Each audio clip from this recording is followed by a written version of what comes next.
Assalamualaikum warahmatullahi wabarakatuh. Selamat malam teman-teman. Kita berjumpa lagi di pembelajaran kompetensi level 1, yang mana di hari ini kita sudah sampai di modul terakhir teman-teman. Sebagaimana yang telah teman-teman ikuti kemarin ya, dari hari pertama sampai hari terakhir kemarin, kita sudah mempelajari 5 jenis kompetensi teman-teman, yaitu dimulai dari kompetensi pengantar pengadaan barang jasa pemerintah. Ya, jadi teman-teman bawa ke dalam ya pengetahuan terkait pengelolaan dan juga alur proses pengadaan barang jasa pemerintah ini. Nah, di materi yang pertama kemarin itu, teman-teman juga sudah melihat ya siapa saja pelaku dalam pengadaan barang jasa pemerintah ini. Kemudian ketika masuk di materi kedua itu terkait kompetensi melakukan perencanaan pengadaan, karena teman-teman sudah mengetahui di materi pertama bahwa pelaku pengadaan yang punya tugas dalam melakukan penyusunan perencanaan pengadaan barang jasa pemerintah itu adalah PPK. Maka ketika kemarin kita berada di materi kompetensi melakukan perencanaan, di situ saya sudah meminta teman-teman semua untuk memposisikan diri Anda ya, menganggap diri Anda sebagai seorang pejabat pembuat komitmen, teman-teman. Sehingga ketika teman-teman ya memposisikan diri masing-masing sebagai seorang pejabat pembuat komitmen dan teman-teman disuguhkan dengan materi pengolahan ya atau melakukan proses perencanaan ini, teman-teman bisa melihat ya bagaimana kegiatan-kegiatan atau aktivitas yang dilakukan oleh Anda sebagai PPK ya di tahap perencanaan itu gitu. Tentu saja dimulai dengan proses identifikasi kebutuhan. Masih ingat kemarin bagaimana cara melakukan identifikasi kebutuhan? Nah, tentu saja kita sebagai PPK ya akan bertanya kepada sub bagian ya di kantor kita gitu atau di bidang-bidang gitu. Kita tanyakan tahun berikutnya itu butuh apa? Ingat butuh ya, bukan ingin. Nah, kebutuhan-kebutuhan itu nantinya kita akan susun ya, kita akan buatkan semacam laporan identifikasi kebutuhan atau hasil identifikasi kebutuhan, dan kebutuhan-kebutuhan itu tentu saja kita akan cari mana yang paling prioritas karena kita akan sesuaikan dengan pagu anggaran yang tersedia di instansi kita, teman-teman. Ketika kita sudah menetapkan ya prioritas kebutuhan tadi, tentu saja teman-teman akan melanjutkan dengan penetapan jenis barang jasa. Jadi di tahap perencanaan, teman-teman sudah melakukan ya atau sudah memilih jenis dari barang jasa itu. Apakah pengadaan itu merupakan jenis barang ya, jenis pekerjaan konstruksi, jenis jasa konsultansi ataupun jasa lainnya, teman-teman. Dan di tahap perencanaan ini ya, spesifikasi teknis itu sudah disusun gitu. Sehingga kalau teman-teman tadi sudah menetapkan jenis pengadaannya adalah barang, tentu saja spesifikasi teknis yang teman-teman susun adalah sesuai dengan barang yang akan dibutuhkan itu. Misalnya laptop, butuhnya laptop seperti apa? Apakah laptop yang speknya biasa-biasa saja, yang standar, ya, atau membutuhkan spek yang mungkin spek yang tinggi ya, kinerjanya lebih tinggi, gitu teman-teman. Perkiraan harga setelah dilakukan penyusunan spesifikasi teknis, ya, maka si PPK ini akan melakukan penyusunan perencanaan atau perkiraan harga, teman-teman. Gitu. Sampai dengan penetapan hasil ya perencanaan ini dan juga mengumumkan ke dalam sistem informasi rencana umum pengadaan. Tapi yang melakukan penetapan hasil perencanaan dan juga yang mengumumkan hasil perencanaan ini ke dalam sistem informasi rencana umum pengadaan itu adalah PA ataupun KPA, teman-teman. Nah, jadi di tahap perencanaan seperti itulah proses-proses yang dilakukan. Saya harapkan teman-teman ketika kemarin sudah belajar ya materi kompetensi perencanaan pengadaan, saya sangat berharap teman-teman tidak hanya memahami alur perencanaan itu, tetapi juga bisa menjelaskan ya, entah menjelaskan kepada tetangga ya atau kepada saudara, kepada suami, gitu, kepada istri, kepada orang tua atau kepada anak ya. Jadi cerita ini kemarin kita belajar pengadaan ternyata begini begini begini. Nah, kadang-kadang kita kalau pasangan kita dicerita seperti itu, Ada yang responnya bagus, ya, ada yang bilang, oh iya seperti itu, menarik ya pengadaan ini. Nah, kita makin semangat untuk cerita kan.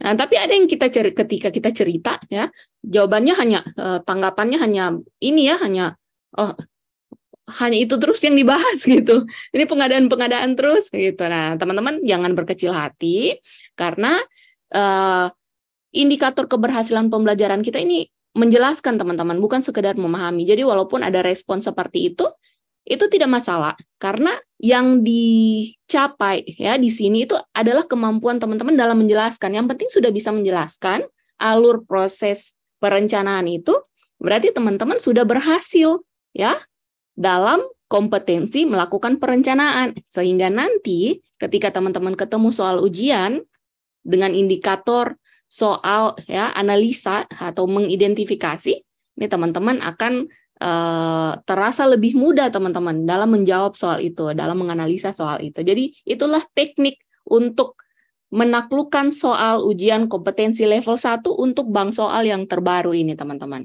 Jadi kalau sampai saat ini Anda setelah belajar kompetensi perencanaan, pemilihan penyedia ya, kemudian pengelolaan kontrak dan swakelola tadi, Anda belum mampu menjelaskan atau belum pernah atau mungkin belum berani untuk menjelaskan kepada siapapun, saran saya mulai hari ini atau mulai besok, teman-teman berlatihlah ya, berlatih untuk menjelaskan. Ini walaupun menjelaskannya ini hanya ke cermin gitu. Yang penting sudah punya skill ini teman-teman. Ketika Anda menjelaskan ya, berlatih menjelaskan alur proses pengadaan barang jasa pemerintah, dan mungkin teman-teman ada kendala, misalnya lupa. Ini kalau alur pemilihan itu yang dilakukan oleh Pokja pemilihan setelah proses review apa ya? Itu saya lupa, aduh apa ya? Nah, itu teman-teman bisa membuka modul ya.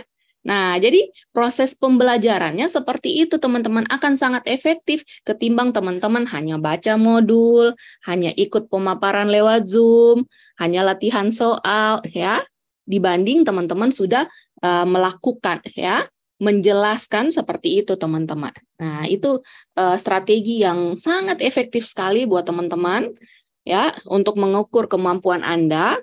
Karena ketika saya melihat tes materi yang kemarin ya teman-teman, saya lihat sudah lumayan baik hasilnya, tetapi di materi swakelola sepertinya kemarin masih belum clear ya, gitu. Mungkin hanya 20% yang clear di materi swakelola. Jadi saran saya teman-teman bisa mengulangi pembelajaran khusus materi swakelola atau mungkin materi-materi lain yang teman-teman masih lemah di situ ya, dengan cara bisa membaca modul ya, bisa menonton kembali rekaman, dan jangan lupa tips yang paling penting adalah berlatih untuk menjelaskan alur proses itu ya. Apakah alur proses perencanaan, alur proses pemilihan penyedia, alur proses pengelolaan kontrak ya, perumusan kontrak maupun pengendalian kontrak, dan juga alur proses swakelola. Karena di 4 materi ini ya, materi perencanaan, materi pemilihan, materi kontrak, dan materi swakelola, di situ soal ujiannya itu sangat-sangat teknis teman-teman ya.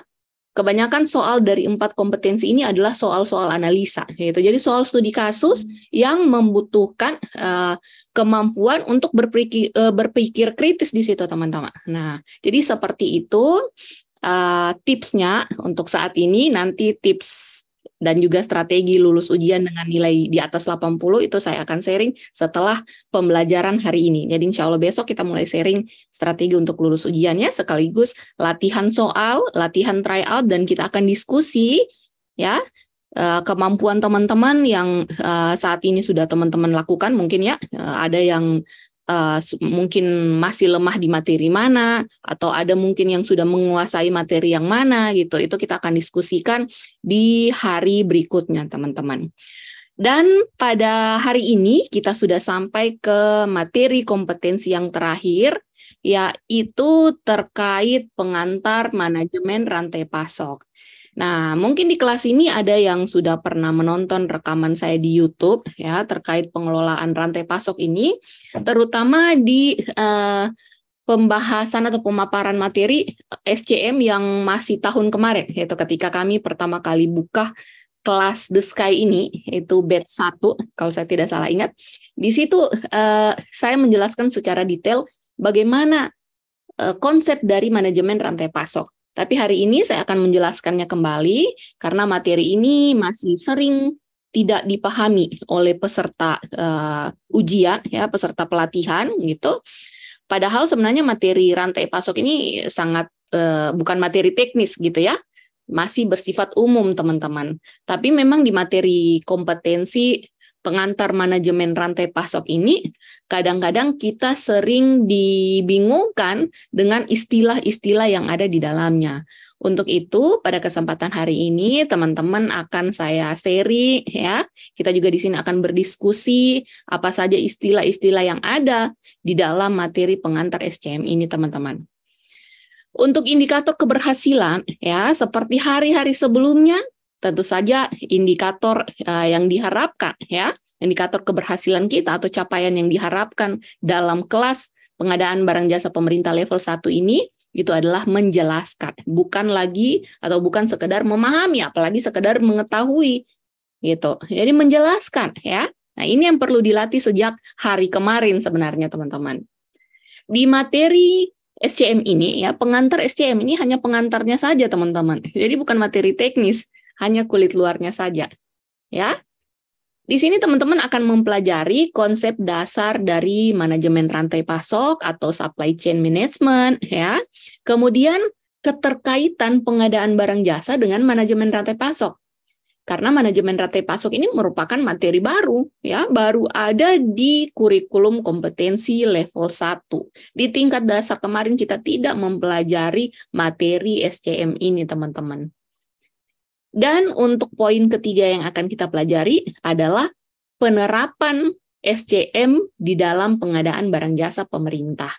Untuk itu, kita masuk ke materi yang pertama terkait konsep dasar dari SCM itu, yang mana seperti biasanya, ya, ini kalau kita berbicara tentang konsep dasar, tentu saja teman-teman, ya, harus tahu dulu SCM itu apa, gitu. Nah, SCM itu supply chain management atau manajemen rantai pasok. Berarti ada sebuah rantai pasokan, ya, yang akan kita manajemen atau yang akan kita kelola, ya. Nah, rantai pasok itu yang akan kita kelola ini, ya, itu merupakan serangkaian proses bisnis yang menghubungkan beberapa aktor untuk peningkatan nilai tambah bahan baku produk dan juga mendistribusikannya kepada konsumen. Nah, itu definisinya, ya. Biasa kalau kita baca ini, kadang-kadang kita bingung, ini maksudnya apa ya? Serangkaian proses bisnis yang menghubungkan beberapa aktor. Itu maksudnya seperti apa? Nah, maksudnya teman-teman, ya, ketika ada sebuah pengadaan, ya, sebuah pengadaan, misalnya contohnya pengadaan minyak goreng, itu, atau produksi itu minyak goreng, ya. Nah, minyak goreng ini itu ketika mau produksi minyak goreng, tentu saja minyak goreng itu tidak dimulai produksinya nanti berada di pabrik, teman-teman. Tetapi akan diawali, ya, dengan proses pembelian bahan baku dulu, gitu, atau bahan mentah dulu, gitu. Nah, jadi minyak goreng, Indomie, gitu, Sido muncul, air mineral, ya, itu semuanya, ya, ketika kita dapatkan produk-produk itu, semuanya akan bermula dari proses pembelian, ya, atau proses pengadaan, gitu, terhadap bahan mentahnya atau raw material. Nah, setelah kita mendapatkan raw material tadi itu atau bahan mentah tadi itu, baru kita akan mengolahnya di pabrik, teman-teman. Setelah diolah di pabrik, kita sebagai konsumen tidak akan mendapatkan produk itu secara langsung. Ya, tentu saja akan didistribusikan ke toko, baru kita belinya ke toko. Tetapi dari pabrik tadi yang memproduksi minyak goreng dan produk-produk yang saya sebutkan di awal tadi, itu tidak serta-merta dari pabrik setelah produksi itu langsung didistribusikan, tetapi akan disimpan terlebih dahulu di dalam gudang, teman-teman. Nah, setelah disimpan di dalam gudang, baru akan didistribusikan, gitu ya, ke toko, ke supermarket, gitu, ke penjual eceran, dan kita nanti belinya pasti ke penjual eceran itu atau ke supermarket ya, tidak langsung beli ke pabrik. Nah, itulah yang disebut dengan rantai pasok. Jadi sejak bahan mentah tadi ya, raw material tadi itu merupakan pasokan, kemudian ke pabrik ya, diolah di pabrik, diproduksi di pabrik, itu juga pasokannya itu, atau organisasi dalam rantai pasok ini ya, atau aktor-aktornya gitu, stakeholder-nya di dalam rantai pasok ini. Kemudian dari pabrik tadi itu akan disimpan ke gudang. Nah, gudang ini juga aktornya, stakeholder-nya teman-teman. Ya.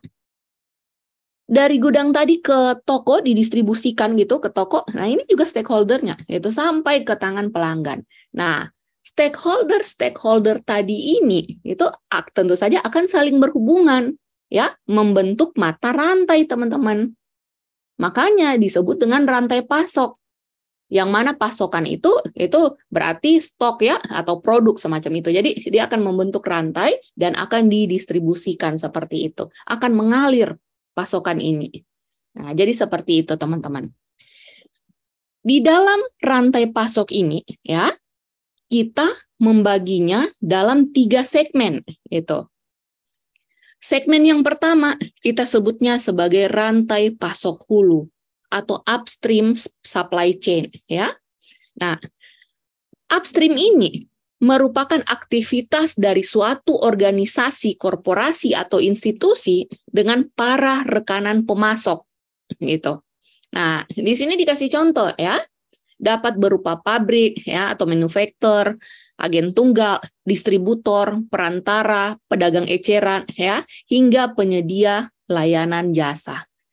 Jadi di mana produk itu ya, ujungnya atau hulunya ya, disitulah kita menyebutnya sebagai upstream teman-teman.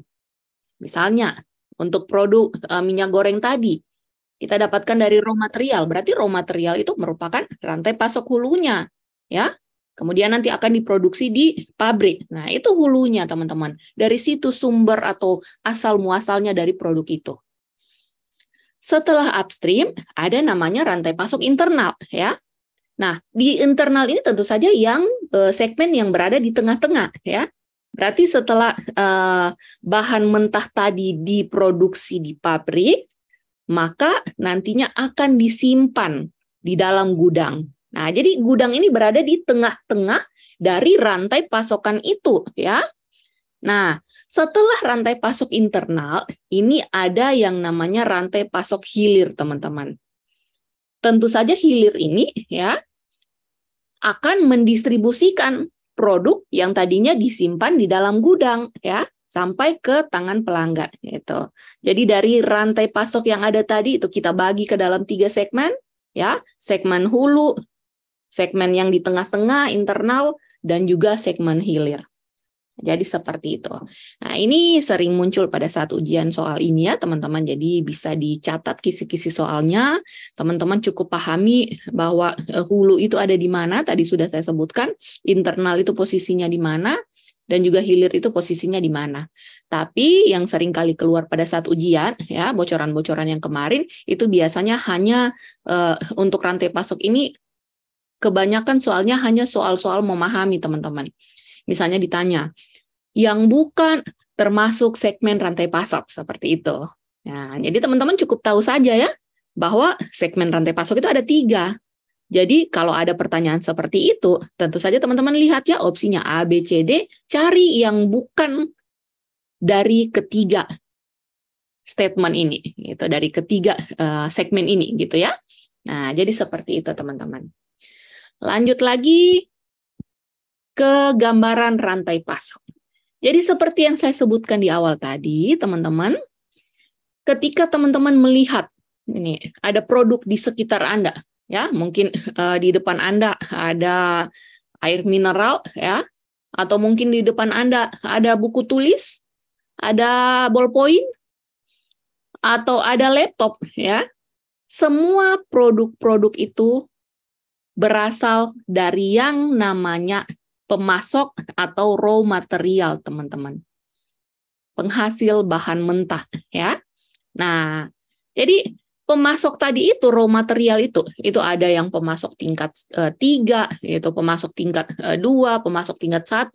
Maksudnya kita ambilnya ke si A, tapi si A ini ternyata ambil ke si B gitu. Si B ini ternyata bukan sumbernya gitu, tapi masih ambil lagi ke petani ya. Seperti halnya kalau kita belanja sayur ya, sayur itu kan kita belinya ke pasar. Misalnya produknya ini adalah kita masak capcay, misalnya sayur capcay ya, kita akan menjual sayur capcay seperti itu. Nah, sayur capcay ini sebelum diolah tentu saja ada raw materialnya kan, yaitu bahan-bahan sayur tadi, ada kol, ada wortel, dan lain-lain itu. Dalam sayur capcay ini juga membutuhkan minyak goreng, ya, membutuhkan garam dan lain sebagainya. Nah, kita ambil contoh tadi sayur-sayuran, itu bahan mentah. Kalau kita penjual capcay, ketika kita akan memasak capcay, kita butuh yang namanya sayur-sayuran tadi. Tentu saja kita akan beli kan? Belinya kemana? Bisa beli ke supermarket, bisa beli ke pasar. Nah, supermarket dan pasar ini bisa kita sebut sebagai pemasok tingkat 1, gitu. Ya, atau mungkin pemasok tingkat 3 ya. Nah, ini tidak masalah kalau dibolak-balik ini tingkatannya, itu tidak masalah. Intinya teman-teman, pemasok itu bisa kita langsung dapatkan pemasok utamanya ya. Bisa juga kita dapatkan perantaranya. Nah, istilahnya semacam itu. Jadi kita beli ke pasar, ternyata pasar ini bukan petani yang menjual gitu, tapi mereka ini masih membeli gitu. Membelinya dari mana? Ternyata mereka membeli dari penjual-penjual sayur yang datang ke pasar itu gitu. Biasanya ada penjual sayur mengambil sayur-sayuran dari petani gitu, kemudian mereka yang membawanya ke pasar. Nah, jadi seperti itu. Jadi ada tingkatan-tingkatannya, teman-teman. Nah, itu yang disebut sebagai raw material. Nanti hasil bahan mentah tadi itu akan diproduksi ya. Jadi kalau capcay tadi itu berarti kita akan masak kan? Itu namanya proses produksi gitu. Setelah kita masak, apakah kita langsung kasih ke pelanggan atau kita simpan dulu di etalase seperti itu atau di lemari ya, di kaca atau semacamnya? Baru nanti si pelanggan ini akan melihat, oh ini ada sayur capcay, saya suka yang ini. Baru kita ambilkan 1 porsi, kita masukkan ke dalam kemasan, kemudian kita kasih ke pembeli. Jadi seperti itu rantainya kan, gitu, untuk mendapatkan sayuran capcay tadi, capcay yang sudah dimasak tentu saja. Nah, jadi seperti itulah teman-teman gambaran dari rantai pasok. Jadi semua benda-benda atau semua produk ya yang ada di hadapan Anda saat ini ya, itu entah laptop, itu entah mungkin ada handbody ya, kalau saya ini kan pasti ada handbody di sekitar saya gitu, atau ada air mineral ya, mungkin ada teman-teman sini yang tidak pernah itu kalau duduk atau apa pasti ada air mineral di sampingnya. Jadi semua produk-produk itu berasal dari yang namanya raw material sebelum diproduksi di pabrik, teman-teman. Ya, setelah diproduksi di pabrik baru disimpan ke gudang, kemudian didistribusikan ya ke supermarket, toko, dan lain sebagainya. Gitu. Dalam mendistribusikannya menggunakan apa? Menggunakan jasa transportasi darat, menggunakan udara, ya, atau menggunakan transportasi laut. Itu tidak masalah. Semua stakeholder tadi itu, ya, jasa transportasi, pabrik, yaitu gudang, nah, itu kita menyebutnya sebagai stakeholder dalam manajemen rantai pasok. Jadi semua itu saling berketerkaitan, teman-teman, membentuk yang namanya rantai pasokan atau supply chain. Nah, supply chain ini yang akan kita kelola, teman-teman, ya. Kita akan kelola dengan cara, ya, kalau tadi kita penjual sayuran capcay, tentu saja kita akan memastikan bahwa sayur-sayuran untuk membuat capcay itu harus selalu tersedia ya, supaya kita dapat menjual capcay setiap hari gitu. Kalau wortelnya kosong di petani, tentu saja capcay kita kan komplain pelanggannya gitu. Konsumennya pasti akan bilang, loh kok hari ini capcaynya tidak pakai wortel ya gitu. Nah, pasti seperti itu kan? Sehingga kita akan memastikan bahwa wortel ini akan selalu tersedia. Dengan cara apa? Dengan cara kita survei dulu. Saya ini beli wortel di mana gitu. Misalnya saya belinya ke supermarket. Apakah supermarket ini selalu tersedia stoknya? bisa saja stoknya berkurang kan? Berarti saya ada alternatif yang lain, yaitu belinya ke selain supermarket ada cadangan, yaitu misalnya ke pasar tradisional, ya. Atau mungkin kalau produksi kita sudah banyak, ya, kita bisa cari lagi raw material yang lain, gitu. Ya, jadi seperti itu teman-teman. Nah, jadi dalam mengelola rantai pasok tadi itu kita harus memastikan bahwa stoknya selalu tersedia, ya. Dan tidak hanya stoknya, kita juga harus memastikan bahwa tempat memproduksinya itu bisa beroperasi, teman-teman. Ya, misalnya kalau diproduksi di pabrik, itu. Tentu saja pabriknya ini harus kita pastikan mesin-mesinnya itu berfungsi, jadi kita rawat, ya, kita maintenance, seperti itu, teman-teman. Nah, kemudian untuk capcay tadi, misalnya kita ambil contoh capcay, ya. Capcay tadi itu setelah dimasak, ya, tentu saja untuk bisa dimasak kan kita harus pastikan ada kompornya bagus, kita sudah bersihkan, ya, itu kita harus kelola seperti itu supaya kita bisa terus menjual capcay, ya. Nah, jadi seperti itu teman-teman.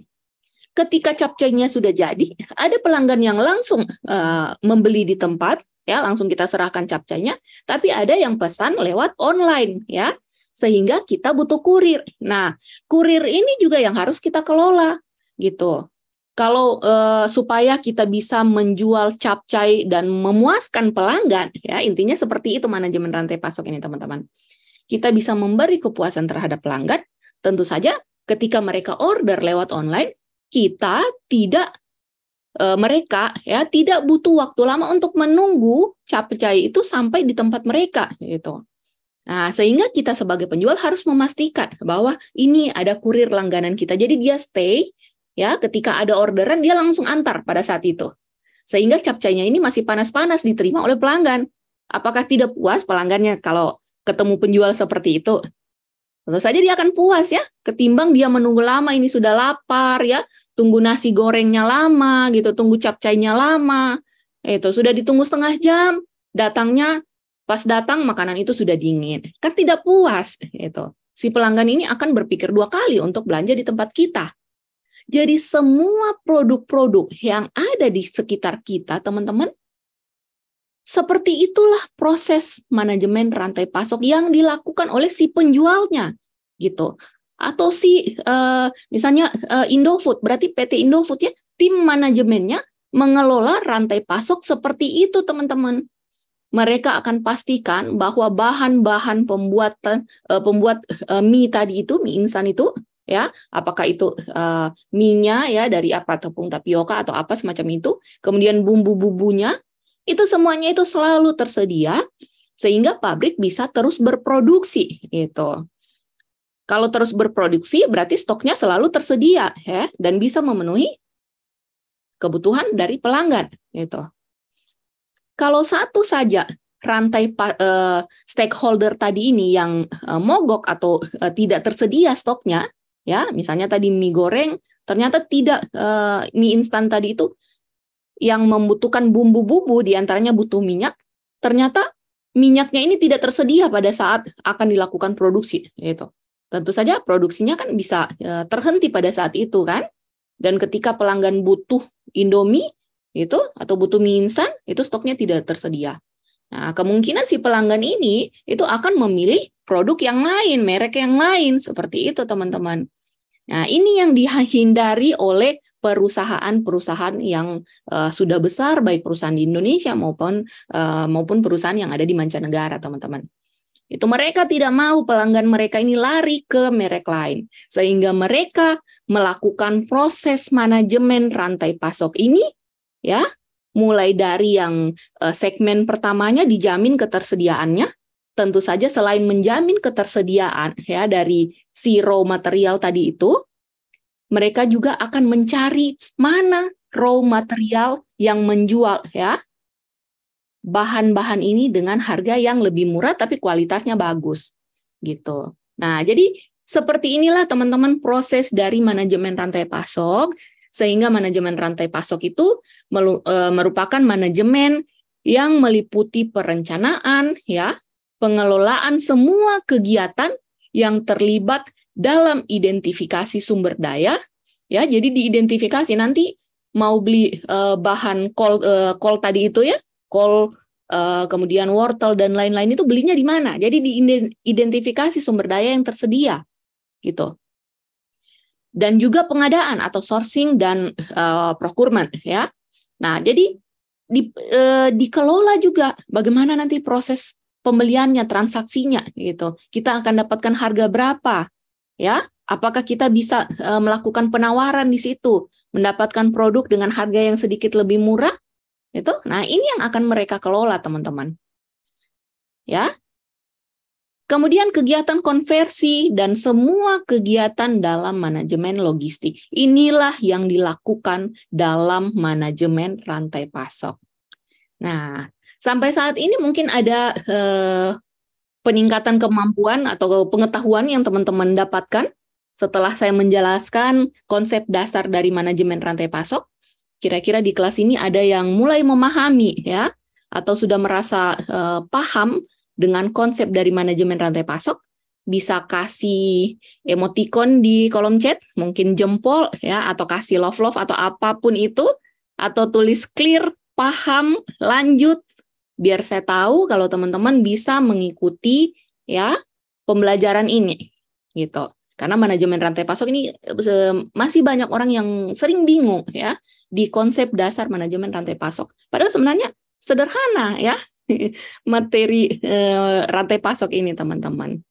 Gitu. Coba saya lihat siapa yang mulai paham. Oke, sudah ada yang mulai paham sini. Yang lain gimana? Ini peserta malam ini sepertinya agak banyak ya. Nah, yang lain baru 3 orang ini yang kasih feedback di kolom chat. Yang lain gimana? Mulai paham atau banyak paham atau apapun itu? Coba dituliskan di kolom chat. Saya lihat komentarnya ya. Yang sudah clear bisa kasih notifikasi ya, bisa kasih feedback. Tapi kalau ada yang masih bingung bisa disampaikan ya, biar saya ulang kembali dan ulangnya di bagian mana. Nah, silakan disampaikan di kolom chat. Sudah clear semua ini? Nah, sudah banyak jempol-jempolnya ini? Oke, sudah clear ya. Kalau gitu saya lanjut, teman-teman. Nah, aspek dalam manajemen rantai pasok. Jadi kalau tadi saya bilang ke teman-teman semua, kisi-kisi soal ujian untuk materi kompetensi manajemen rantai pasok, tadi yang pertama saya sebutkan apa? Segmen rantai pasok. Jangan lupa ditulis di catatannya, itu kisi-kisi soal ujian. Nah, yang kedua, kisi-kisi kedua untuk soal ujian terkait kompetensi manajemen rantai pasok adalah ini, teman-teman. Jadi catat di buku Anda. Kisi-kisi soal ujian yang kedua terkait aspek manajemen rantai pasok.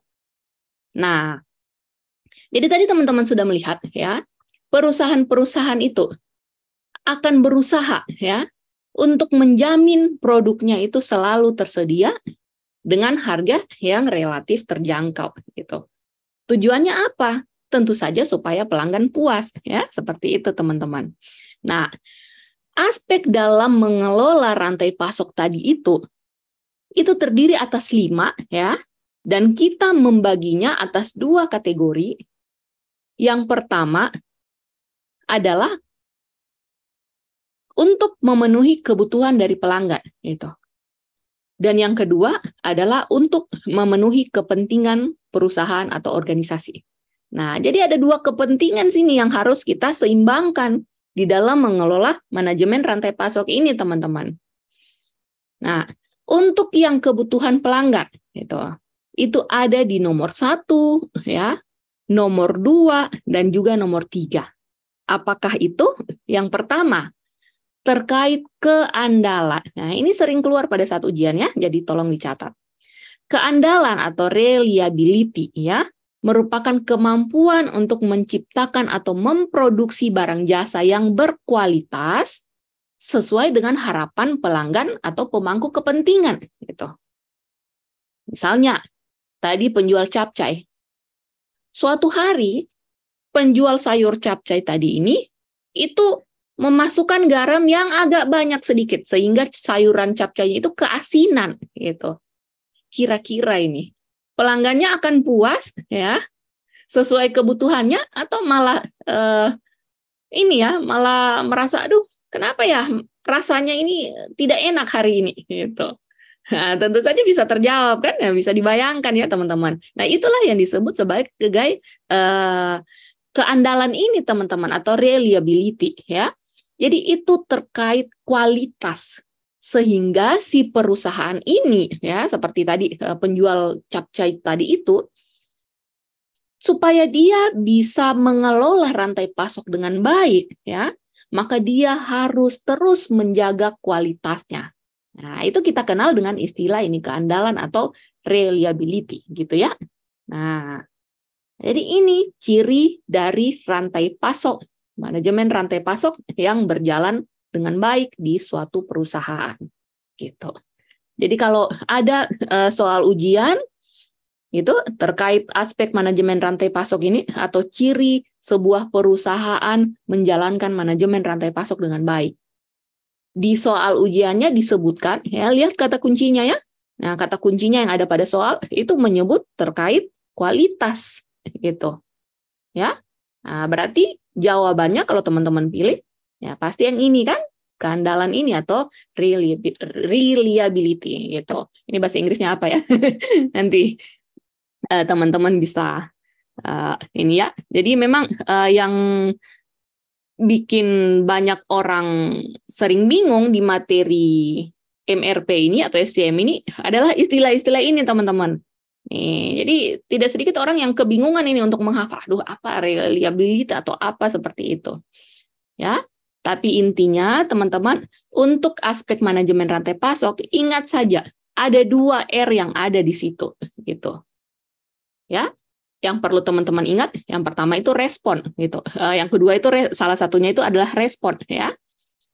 Nah, berarti yang sebaliknya itu adalah reliability gitu. Nah, jadi ini cara-cara menghafal ya, tapi teman-teman bisa menggunakan cara apapun itu tidak masalah. Intinya teman-teman paham kalau ada soal yang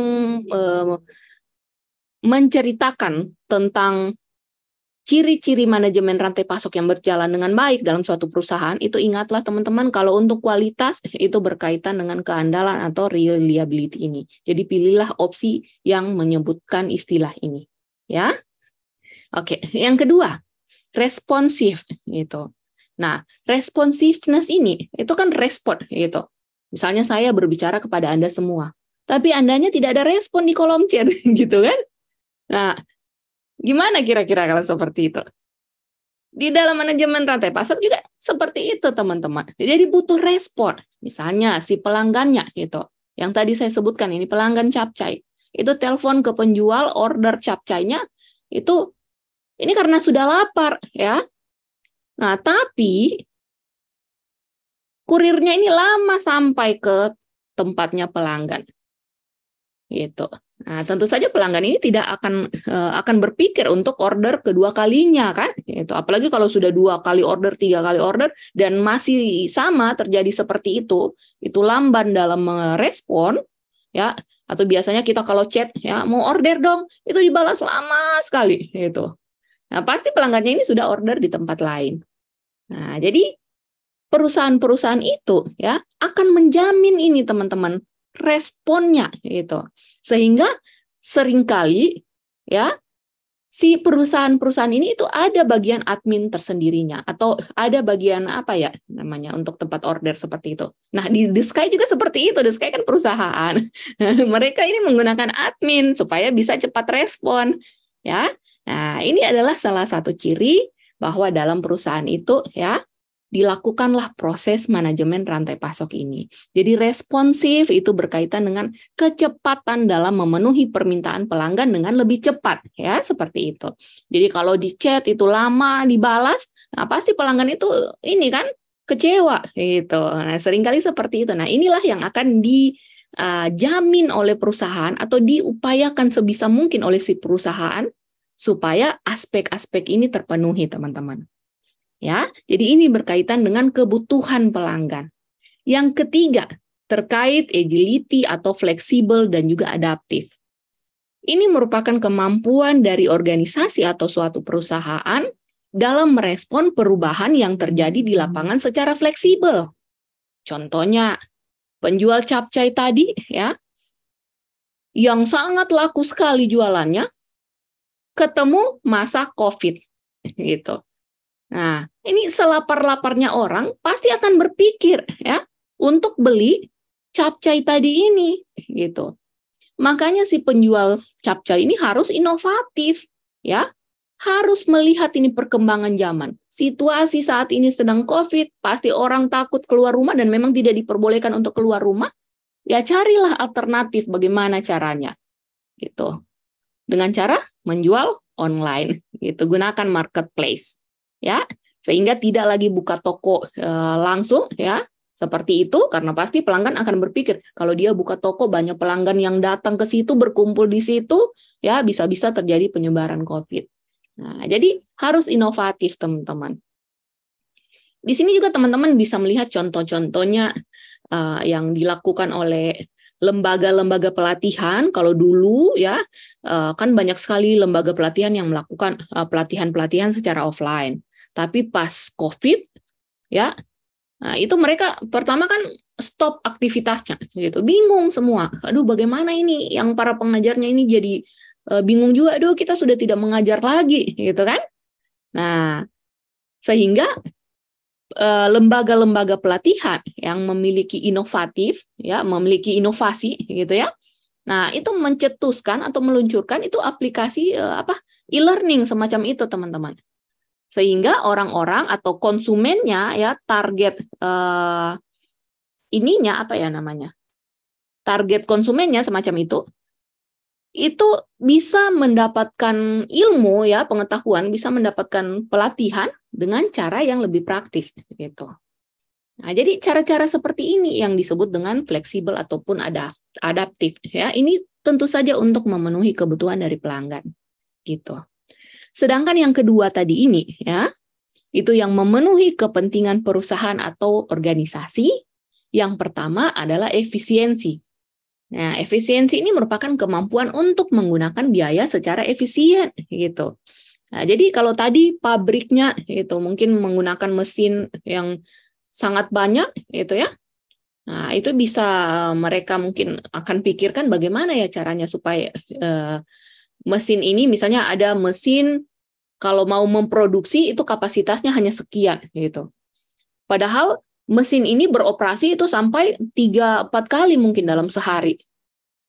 Nah, ini kan perusahaan ini akan berpikir, bagaimana kalau kita beli mesin yang baru saja dengan kapasitas yang lebih besar, mungkin kita akan mengeluarkan uang lebih sini, tapi kita akan mendapatkan efisiensi di situ. Nah, ini juga bisa ketika kita belanja, perusahaan-perusahaan ini belanja ke raw material tadi, itu mereka akan mencari, ya, mereka akan menelusuri, gitu, mensurvei, atau mengidentifikasi sumber daya, siapa petani yang menjual hasil taninya itu dengan harga yang relatif terjangkau.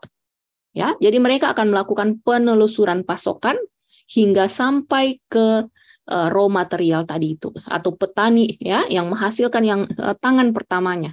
Nah, ini tentu saja untuk menjamin ya efisiensinya ini gitu. Dan yang terakhir adalah produktivitas aset, teman-teman. Ini produktivitas aset ini adalah kemampuan untuk memaksimalkan produktivitas dan pendapatan dengan meminimalkan penggunaan aset. Kalau ini kan sudah jelas kalau keluar pada saat ujian kan, karena ada kata kuncinya gitu kan. Jadi kalau di soal ujiannya itu disebutkan kemampuan, salah satu ciri manajemen rantai pasok adalah yang dimiliki oleh suatu perusahaan adalah kemampuan untuk memaksimalkan produktivitas dan pendapatan dengan meminimalkan penggunaan aset. Nah, aspek yang mana itu? Jadi memenuhi aspek yang mana? Jadi ada pilihannya. Itu kan gampang kita jawab kan, karena kata kuncinya itu langsung terlihat di situ, itu aset gitu. Tapi yang agak sulit ini atau sering kebolak-balik ya, itu kita sering bingung, ini yang 3 di awal tadi itu, teman-teman. Keandalannya, responnya ya, dan juga agility-nya gitu. Jadi ini tolong yang mau ujian catat di bukunya, di kisi-kisi soal, dan teman-teman pelajari. Kalau memang kesulitan untuk menghafal, memang di sini tidak untuk menghafal ya teman-teman. Itu apalagi istilah-istilah asing seperti ini, teman-teman cari saja di modul dan kasih sticky note supaya tidak lupa. Nanti setelah pembelajaran ini selesai, teman-teman akan saya kasih rangkuman ya dari modul-modul itu, sehingga teman-teman bisa membawanya pada saat ujian nanti, ya, sehingga nanti lebih mudah untuk mengintip jawabannya di situ. Karena kalau modul ini kan seringkali karena tebal ya kita bolak-balik kayaknya habis waktu kan. Kalau di rangkuman itu karena hanya 2-3 lembar, jadi teman-teman tinggal lihat situ langsung ketemu jawabannya. Nanti ya, mungkin di kelas privat 7 ini kemarin sudah saya share. Di batch 12 kalau memang belum di-share bisa komen di sini, nanti saya share kembali. Dan juga untuk teman-teman di kelas yang privat 8 yang ikut hari ini ya, itu nanti akan saya share setelah pembelajarannya selesai dilakukan. Gitu. Tapi kalau sudah mau ujian, nanti komen saja di grup masing-masing ya, biar saya bagikan filenya. Nah, jadi tadi teman-teman, kisi-kisi soal ujian untuk manajemen rantai pasok, tadi sudah ada 2 yang saya sebutkan. Ya. Yang pertama masih ingat, terkait segmen rantai pasok ya. Yang rantai pasok hulu, rantai pasok internal, rantai pasok hilir. Itu saya harapkan teman-teman bisa membedakan antara ketiga rantai pasok itu. Yang kedua tadi terkait apa? Aspek ya, aspek dalam manajemen rantai pasok. Nah, kisi-kisi yang ketiga ini terkait siklus atau tahapan dalam manajemen rantai pasok, teman-teman. Nah, rantai pasok itu, manajemen rantai pasok itu terdiri atas 4 tahapan ya. Yang pertama namanya tahap perencanaan atau plan. Di tahap perencanaan ini tentu saja dilakukan proses perencanaan ya, dengan cara menaksir kebutuhan distribusi. Jadi tim manajemen rantai pasok ini ada yang bagian perencanaan. Mereka ini yang akan ya menaksir atau mengidentifikasi kebutuhan dari pelanggan gitu, atau mereka akan memperkirakan kira-kira tahun berikutnya itu pelanggan misalnya yang Indomie itu butuh berapa banyak ya. Nah, tentu saja dalam menaksir kebutuhan itu mereka butuh data kan. Nah, tapi di sini tidak ada bahan data teman-teman yang kalau ujian nanti ya untuk materi SCM. Nah, ini data untuk menaksir kebutuhan. Itu misalnya si tim bagian perencanaan tadi ini ketika mau memprediksi kebutuhan dari si konsumen itu tentu saja akan melihat hasil produksi tahun ini ya, apakah tercukupi semua kebutuhan pelanggan atau masih pelanggan masih sering komplain karena stok kosong gitu, berarti harus menambah produksi kan. Nah, itu mereka catat gitu. Kemudian perencanaan atau pengendalian persediaan. Perencanaan produksi, itu jadi mereka melakukan perencanaan ini. Nanti produksinya bagaimana, satu kali produksi dalam jumlah berapa, kemudian materialnya, kapasitasnya, ya, penyesuaian rencana kebutuhan dengan rencana pembiayaan. Inilah yang akan dilakukan oleh bagian perencanaan dalam mengelola manajemen, mengelola rantai pasok itu, teman-teman. Yang kedua adalah sourcing. Sourcing ini, ya, merupakan aktivitas utama dan pertama dalam proses manajemen rantai pasok ini. Kenapa disebutkan aktivitas utama dan pertama ya? Karena dalam proses manajemen rantai pasok, tadi kan di awal sudah saya sampaikan, yang kita lakukan pertama itu adalah mencari pemasok atau mencari raw material. Kemudian kita beli itu bahan mentah tadi itu. Seperti capcay kita cari penjual wortel, dan kita beli, kita transaksi dengan mereka gitu. Nah, itu aktivitasnya. Ya, aktivitas utamanya, teman-teman. Jadi yang pertama dilakukan dalam manajemen rantai pasok, cari pemasoknya dan kita transaksi di situ. Nah, itu istilahnya adalah sourcing, teman-teman. Di tahap source ini yang dilakukan adalah penelusuran pasokan. Jadi dicari tahu di mana ya ada penjual wortel gitu kalau untuk capcay. Kalau untuk Indomie Minsan, di mana ada petani tapioka. Tapioka ini apa gitu ya? Nah, itu dicari gitu. Nah, atau di mana ada penghasil untuk minyak gitu. Minyak kelapa. Nah, jadi seperti itu dicari tahu oleh tim sourcing dalam manajemen rantai pasok ini ya. Setelah mereka telusuri, tentu saja mereka akan catat kan. Untuk penjual wortel tadi misalnya ada di pasar A, di pasar B, di pasar C. Mereka cari tahu harganya berapa. Oh, ternyata yang paling murah di sana, yaitu di pasar B. Dilihat dulu di pasar B dibandingkan dengan pasar A, kualitasnya bagus atau tidak gitu. Jangan-jangan yang di pasar B murah karena wortelnya itu sudah lembek, gitu kan? Nah, jadi itu yang akan ditelusuri gitu oleh si tim sourcing ini gitu. Kalau penjual capcay ini dia punya tim kan, itu supaya perusahaannya atau penjualannya itu semakin meningkat gitu. Jadi dia tidak bekerja sendiri, tentu saja dia butuh tim. Nah, ini tips juga buat teman-teman pelaku usaha ya. Ini kalau ketika melihat konsep dari manajemen rantai pasok, ini bisa dilakukan gitu ya supaya produksinya bisa semakin meningkat, teman-teman. Nah, kembali ke wortel tadi. Ketika sudah dilakukan penelusuran, ya, didapatkan wortel dengan harga terbaik dan kualitas terbaik, maka akan dilakukan proses pembelian ya, teman-teman. Nah, setelah dipilih tadi penyedia, oh sana di toko di pasar A ini yang paling bagus, walaupun harganya agak tinggi sedikit, tapi kualitas wortelnya itu baik. Nah, dilakukan ini pemilihan penyedia itu, teman-teman. Setelah dilakukan pemilihan penyedia, ya, kita transaksi di situ, ya.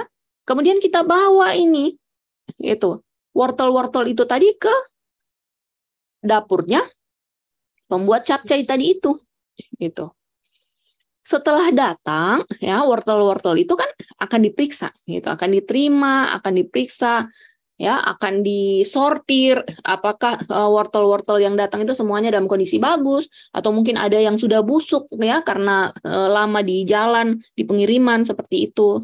Kemudian dilakukan pembayaran, teman-teman ya, dan dilakukan evaluasi terhadap kinerja penyedia. Gitu. Biasanya itu kalau dalam manajemen rantai pasok itu dievaluasi ya, itu. Biasanya ditegur si penyedianya tadi itu, raw materialnya. Kenapa ini hari ini kamu kirim wortel yang kecil-kecil ya, biasanya agak bagus. Kan seperti itu namanya evaluasi kinerja penyedia. Setelah tahap sourcing ini selesai dilakukan, maka kita akan masuk ke tahap make atau tahap produksi, teman-teman. Jadi tadi kan sudah masuk di dapur wortelnya, kolnya, dan akan diproduksi. Gitu. Kalau tahap make ini kan sudah jelas kan? Itu proses mentransformasi bahan mentah tadi menjadi produk gitu. Jadi kalau wortel tadi akan dicuci bersih, dikupas, dipotong-potong ya, dan akan dimasak. Sehingga akan menghasilkan yang namanya sayuran capcay yang rasanya sangat enak. Gitu ya. Nah, setelah tahap produksi ini, maka akan dilanjutkan dengan tahap pengiriman atau deliver, teman-teman. Jadi inilah keempat tahapan dalam proses manajemen rantai pasok. Ingat, ini merupakan kisi-kisi soal ujian, teman-teman. Jadi jangan lupa dicatat, ya. Dan supaya teman-teman besok pada saat ujian bisa menjawab secara utuh semua pertanyaan terkait manajemen rantai pasok ini, ya, saya harapkan teman-teman bisa menjawab 100% di soal-soal manajemen rantai pasok. Mungkin soal rantai pasok ini sekitar 10 nomor. Nanti saya kasih tahu kisi-kisi soalnya ya, dan juga komposisi soalnya itu di hari besok insya Allah. Nah, jadi saya harapkan teman-teman ini bisa sudah menulis dari saat ini. Ini sudah saya ulang-ulangi dari awal ya, teman-teman catat ini kisi-kisi soal ujian ini, teman-teman. Supaya besok teman-teman tidak kaget pada saat ketemu soal ujian. Jadi seperti itulah konsep dasar dari manajemen rantai pasok. Tadi teman-teman kita sudah pelajari apa saja segmen dari rantai pasok, ada 3 ya, masih ingat? Ada segmen hulu, rantai pasok hulu. Rantai pasok hulu itu tempat kita beli tadi raw material kan? Gitu. Dan juga pabrik, itu akan diproduksi di pabrik. Ada rantai pasok internal yang berada di tengah-tengah, itu setelah diproduksi di pabrik akan disimpan di gudang. Itulah internalnya. Dan ada namanya rantai pasok hilir. Rantai pasok hilir ini setelah dari pabrik, setelah dari gudang ya, itu akan di delivery ya, akan ditransfer atau akan dikirim ke tangan pelanggan. Itu kisi-kisi soal ujian pertama. Nah, yang kedua tadi apa, teman-teman? Setelah segmen rantai pasok, ada namanya aspek ya, aspek dalam manajemen rantai pasok atau ciri-ciri manajemen rantai pasok dalam suatu perusahaan itu berjalan dengan baik. Tadi ada 5 ya, ada apa?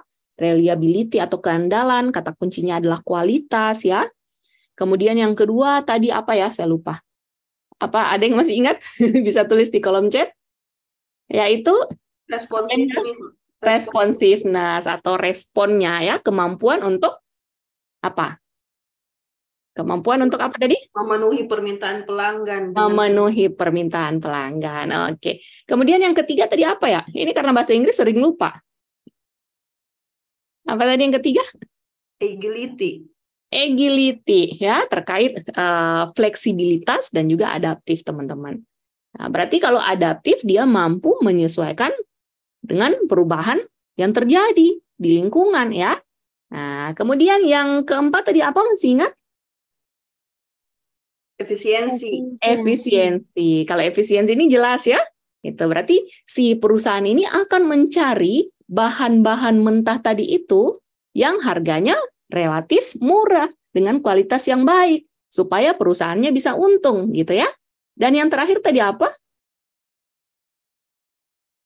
Aset productivity. Aset productivity. Nah, kalau aset productivity berarti mereka berusaha ya, mereka punya kemampuan untuk menggunakan ya aset-aset yang sudah ada gitu. Tidak terus menambah aset padahal produksinya hanya sedikit. Nah, inilah yang akan diupayakan ya oleh perusahaan-perusahaan yang ada itu sehingga mereka bisa terus beroperasi ya dan mereka bisa meningkatkan penjualan. Gitu. Dan tadi kita sudah pelajari siklus dari manajemen rantai pasok. Ada 4, teman-teman. Masih ingat yang pertama tadi apa? Tahapan dalam rantai pasok, apa yang pertama? Plan. Plan, oke. Tahap yang kedua adalah tahap? Source. Oke. Yang ketiga adalah tahap? Deliver. Apa? Make, Bu. Make, oke. Yang keempat adalah tahap? Deliver. Oke, mantap. Nah, berarti sudah clear ini di konsep dasar manajemen rantai pasok. Sekarang kita masuk ke poin yang kedua ya, terkait keterkaitan pengadaan barang jasa dengan manajemen rantai pasok. Jadi tadi kita sudah berbicara tentang konsep dasar manajemen rantai pasok yang dilakukan di perusahaan-perusahaan. Sekarang pertanyaannya, kenapa kita perlu pelajari itu di dalam materi pengadaan barang jasa pemerintah ya? Untuk apa dipelajari? Apa kaitannya manajemen rantai pasok dengan pengadaan barang jasa, teman-teman? Nah, yang perlu teman-teman tahu ya, kegiatan dalam pengadaan barang jasa pemerintah secara garis besar dibagi atas 3 ya, teman-teman, 3 kategori. Yang pertama adalah pengadaan barang jasa pemerintah dalam kegiatan rutin atau operasional berkelanjutan. Yang namanya kegiatan rutin, berarti kegiatan ini, pengadaan barang jasa ini, itu dilakukan berulang, tiap tahun ada pengadaan itu. Contoh dari pengadaan rutin itu kira-kira apa? Di instansi Anda. Apa kira-kira? ATK. Pengadaan ATK, Bu. Apalagi? Mamin. Makan minum, apalagi? Pemeliharaan AC masuk tidak di rutin? Oh, masuk, Bu. Masuk, karena tiap tahun ada ya. Nah, jadi seperti itulah contoh-contoh dari pengadaan rutin, teman-teman. Yang kedua adalah pengadaan barang jasa pemerintah dalam kegiatan proyek. Yang namanya proyek, berarti itu tidak ada setiap tahunnya, ya. Itu hanya satu kali ada dalam jangka waktu 5-10 tahun, mungkin seperti itu. Ya. Nah, contohnya misalnya pembangunan kantor. Tidak tiap tahun kan kantor itu dibangun. Gitu. Kalau pengecatan kantor, nah, itu mungkin bisa dilakukan setiap tahun. Kalau memang dilakukan setiap tahun, berarti masuk dalam kegiatan rutin. Tapi kalau dilakukan dalam 5 tahun sekali, berarti itu masuk dalam kegiatan proyek. Ya. Dan yang ketiga adalah pengadaan barang jasa pemerintah dalam kegiatan tanggap darurat. Kalau tanggap darurat berarti ada bencana, ya, baru dilakukan perbaikan, gitu, atau dilakukan pengadaan situ. Nah, jadi seperti itu teman-teman kegiatan dalam pengadaan barang jasa pemerintah. Sekarang kita lihat keterkaitan pengadaan barang jasa pemerintah dengan manajemen rantai pasok. Tadi teman-teman sudah melihat ya aktivitas dalam manajemen rantai pasok. Itu tahapannya ada 4 ya. Ada tahap plan, ada tahap source, ada tahap make, ada tahap deliver. Kalau kita kaitkan dengan aktivitas dalam pengadaan barang jasa pemerintah, kemarin teman-teman sudah pelajari kan dari materi 1 sampai materi 5 gitu. Nah, ini sebabnya mengapa materi SCM ini diletakkan ya dipindah ke posisi akhir dalam kurikulum PBJP level 1 ini. Kalau dulu di awal-awal itu dipelajari paling pertama ini SCM. Akhirnya banyak yang bingung ya karena belum paham konsep dari pengadaan barang jasa pemerintah. Nah, sekarang diletakkan di akhir. Supaya teman-teman pahami dulu alur dari pengadaan barang jasa pemerintah, baru bisa mengaitkan ya dengan SCM ini, teman-teman. Aktivitas pengadaan barang jasa pemerintah, teman-teman kemarin sudah lihat ya, ada tahap perencanaan, ada tahap persiapan, ada tahap pelaksanaan. Nah, jadi di dalam proses atau alur kegiatan pengadaan barang jasa ya, selalu dimulai dengan tahap perencanaan, teman-teman. Dan itu juga ada di aktivitas SCM. Berarti saling berketerkaitan, itu sama ya yang dilakukan antara PBJ dengan SCM. Yang kedua, ketika tahap perencanaan dalam pengadaan barang jasa pemerintah selesai dilakukan, teman-teman masih ingat kemarin, materi kita setelah materi perencanaan adalah materi persiapan pengadaan barang jasa pemerintah. Di tahap persiapan itu ya, dilakukan yang namanya proses persiapan pemilihan penyedia. Ya, jadi ada tahapan untuk melakukan penelusuran terhadap calon penyedia ya, dan akan dilakukan transaksi atau proses pemilihan penyedia di situ, teman-teman. Dan di SCM itu juga dilakukan. Berarti saling berketerkaitan kan? Nah, kemudian di pengadaan barang jasa pemerintah. Setelah proses kontrak, teman-teman kemarin masih ingat materi kontrak? Ada namanya pengendalian proyek atau pengendalian kontrak ya. Jadi setelah tanda tangan kontrak, maka pengadaan barang jasa ya, barang jasa itu akan dihasilkan gitu atau akan dilaksanakan. Misalnya pekerjaan konstruksi, itu akan dibuat, itu dibangun konstruksinya. Pengadaan misalnya meja ya, akan dibuat meja itu. Jadi ada tahap produksi di situ, teman-teman. Tahap pelaksanaan ya, tahap make. Dan itu juga ada di SCM. Jadi kaitannya itu sangat-sangat berketerkaitan, teman-teman. Nah, di pengadaan barang jasa pemerintah, setelah barang jasa itu selesai, ada yang namanya proses serah terima kan? Nah, itu juga ada di SCM, teman-teman. Gitu. Jadi antara pengadaan barang jasa dengan aktivitas di dalam MRP atau SCM ini itu saling berketerkaitan. Nah, sini ada penjelasan di atas ini ya. Penjelasan lebih lengkap terdapat dalam modul tabel 31. Berarti teman-teman bisa buka modul ya, cari di modul SCM ini itu ada tabel 31, langsung kasih sticky note. Karena kalau ada tulisan seperti ini berarti itu kode buat teman-teman semua ya. Kemungkinan ini akan keluar pada saat ujian.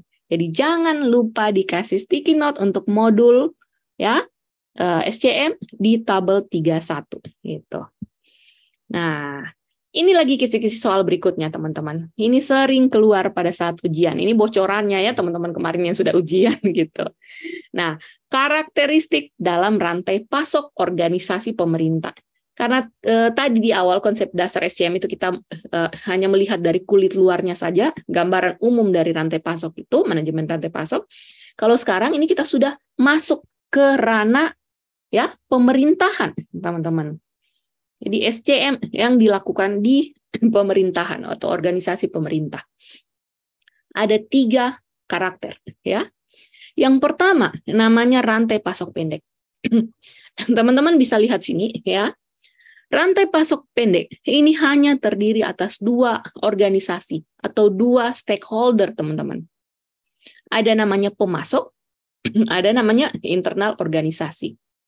Nah, biasanya soal ujiannya itu menyebut paket pekerjaan itu. Misalnya ada pengadaan laptop gitu. Nah, pengadaan laptop ini teman-teman bisa membayangkan ya. Kalau ada pembelian laptop di kantor, itu kira-kira teman-teman beli laptopnya ke toko penjual laptop, atau teman-teman cari ke pabrik, cari raw material. Yang mana kira-kira? Yang pertama atau yang kedua? Bisa tulis di kolom chat. Yang pertama. Yang pertama, langsung beli ke toko. Berarti hanya ada toko ya, stakeholdernya, dan Anda sebagai pembelinya atau pengguna akhir. Hanya ada 2. Inilah yang disebut sebagai rantai pasok pendek, teman-teman. Sehingga nanti besok kalau ketemu soal ujian khusus untuk karakteristik rantai pasok organisasi pemerintah ini, itu teman-teman diminta untuk sedikit berpikir di situ, khusus untuk soal itu. Dan teman-teman bayangkan itu, barang jasa yang ditampilkan di soal, itu dapatnya di mana gitu. Ya. Kalau langsung beli ke toko, misalnya ATK, printer itu kan langsung ke toko. Berarti itu rantai pasok pendek. Hanya ada kita dan hanya ada toko ya. Hanya ada 2 organisasi di situ, teman-teman. Gitu ya. Nah, ada rantai pasok yang kedua. Karakteristik yang kedua, yaitu rantai pasok panjang. Rantai pasok panjang ini terdiri dari 3 ya, stakeholder, ada pemasok, ada internal organisasi, ada juga pelanggan atau masyarakat. Contohnya apa ini kira-kira? Bisa dikasih tahu di sini? Rantai pasok panjang. Contohnya apa ini kalau pengadaan? Pembangunan sekolah. Pembangunan sekolah, oke. Pembangunan sekolah itu ada kita, kemudian ada kontraktor, kemudian ada siapa lagi? Murid. Kalau Ada murid. Ada gini, ada kita ya, kita sebagai pengguna akhir, gitu kan? Kita berarti sebagai pelanggan atau masyarakat ini, teman-teman. Gitu. Atau kita sebagai internal organisasi. Jadi kita sebagai salah satu stakeholder di dalam pekerjaan konstruksi tadi itu. Kemudian ada si kontraktornya kan, yang menghasilkan barang jasa. Kemudian si kontraktornya ini akan membeli semen dan lain-lain ke toko bangunan. Berarti ada 3 stakeholder di situ kan? Nah, ini masuk ke dalam rantai pasok panjang. Mungkin ada contohnya juga teman-teman di kantor, ada pengadaan-pengadaan yang nantinya akan diserahkan ke masyarakat, misalnya pengadaan lumbung pangan, ya seperti itu. Nah, berarti masuk ke rantai pasok panjang ini. Nah, contoh yang lain itu yang kemarin sempat keluar di soal ujian, ya saya tidak tahu kalau besok akan keluar lagi atau tidak. Itu adalah pengadaan obat di rumah sakit. Nah, kalau obat di rumah sakit ini masuknya ke rantai pasok pendek atau rantai pasok panjang kira-kira menurut pendapat Anda? Pengadaan obat di rumah sakit.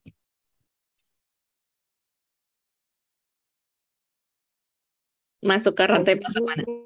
Hah? Panjang deh, Bu. Panjang. Kenapa? Kenapa masuk di panjang? Panjang deh, Bu. Kenapa Panjang, masuk? Bu. Kenapa panjang?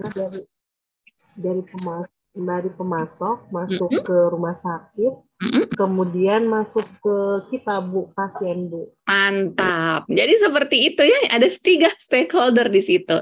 Jadi ada belanja dulu ke kimia farma, misalnya seperti itu, pabrik obat-obatan, kemudian akan disimpan di gudang farmasi ya, sebelum didistribusikan kepada pasien. Berarti ada 3 stakeholder, teman-teman.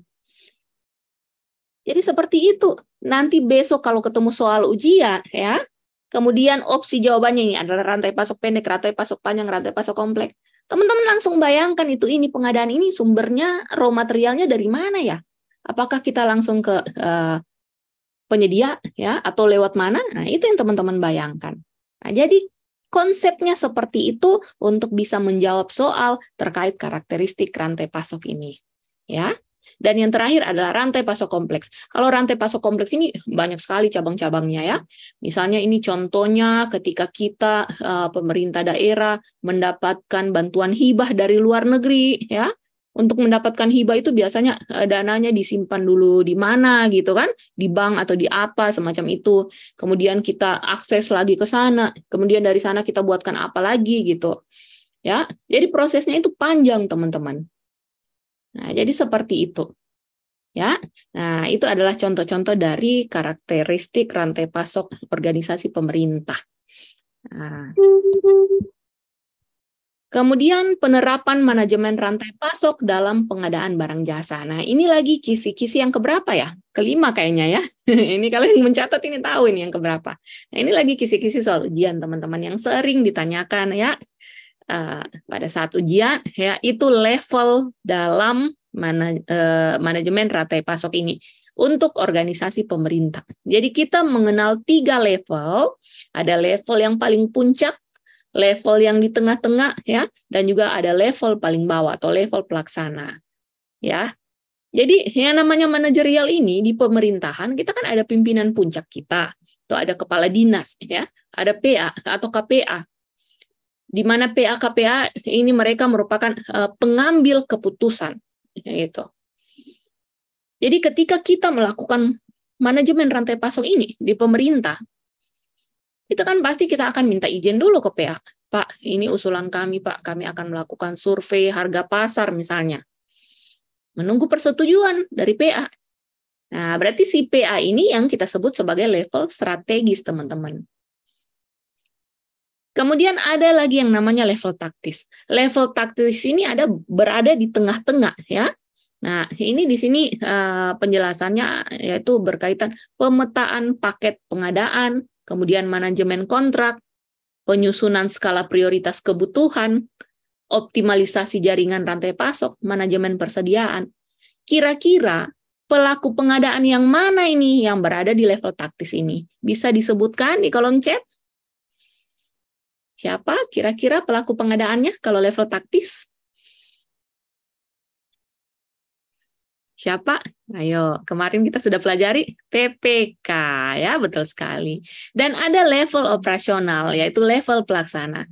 Nah, di sini penjelasannya untuk level operasional ini terkait pemilihan penyedia, ya, terkait penerimaan permintaan, proses serah terima barang jasa, penanganan persediaan, dan lain-lain. Itu ada proses penagihan dan pembayaran. Kira-kira, ya, di organisasi pemerintah, itu siapa yang masuk di level operasional ini? Bisa dituliskan di kolom chat, teman-teman. Pokja pemilihan, Ibu. Pokja pemilihan. Siapa lagi? Pejabat pengadaan. Pejabat pengadaan. Siapa lagi?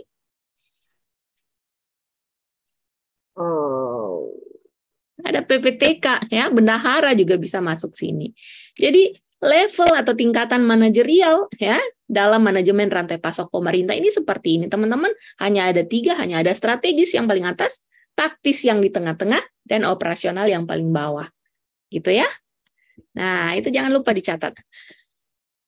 Di sini ada penjelasannya untuk level strategis itu berkaitan dengan keseluruhan tujuan dari organisasi, ini untuk jangka panjang dan tanggung jawab manajemen puncak. Untuk taktis, ya, itu alokasi dan penggunaan sumber daya secara efektif dan efisien. Jangka menengah itu tanggung jawab manajemen tingkat menengah. Dan operasional pelaksana tugas tertentu. Berarti tugas tertentu ini kan berkaitan dengan misalnya pemilihan penyedia. Jadi tugasnya itu kan hanya itu kan, beda dengan PPK tadi. Tugasnya mulai dari tahap perencanaan sampai dengan tahap akhir, ya, tahap pelaksanaan gitu. Nah, jadi seperti itu teman-teman. Bisa jadi besok soal ujian yang akan keluar terkait ini mungkin saja ditanyakan, ya, level manajerial dalam manajemen rantai pasok pemerintah yang memiliki yang bertugas atau dalam jangka panjang atau jangka menengah semacam itu. Jadi ingatlah kata kunci itu teman-teman. Sehingga ketika teman-teman menemukan di modul, ya, untuk penjelasan ini, nah itu teman-teman bisa kasih highlight di situ, bisa kasih sticky note supaya tidak lupa. Tapi kalau untuk level manajerial ini saya kira tidak sulit, ya, teman-teman cukup hafal saja kalau level tertinggi itu adalah level strategis, gitu. Baru taktis, baru operasional. Nah, sehingga teman-teman tahu kan, yang strategis itu karena paling tinggi berarti dia jangka panjang. Taktis itu di tengah-tengah berarti jangka menengah. Operasional itu paling bawah berarti jangka pendek, gitu ya. Itu adalah kata kunci. Penerapan manajemen rantai pasok pada pengadaan barang jasa pemerintah. Jadi di pengadaan barang jasa pemerintah itu tahapan yang kita lakukan, ya, ketika kita mengelola rantai pasok ini itu akan selalu dimulai dengan tahap perencanaan. Nah, di tahap perencanaan itu apa saja yang kita lakukan? Itu ada banyak sekali, ya, teman-teman bisa lihat di modul. Dan jangan lupa dikasih sticky note, ya, karena itu lumayan panjang. Kemudian setelah dilakukan tahap perencanaan ini, maka akan dilakukan proses penelusuran pasokan. Jadi dicari tahu, disurvei ke pasar, ya. Untuk barang jasa ini, misalnya laptop, itu nanti akan didapatkan dari mana, ya? Siapa yang menjual laptop? Itu dicari tahu itu pasokannya, ketersediaannya, ada atau tidak, gitu. Atau harus dibeli dari daerah lain. Ya, dan dilakukan proses pemilihan di tahap ini.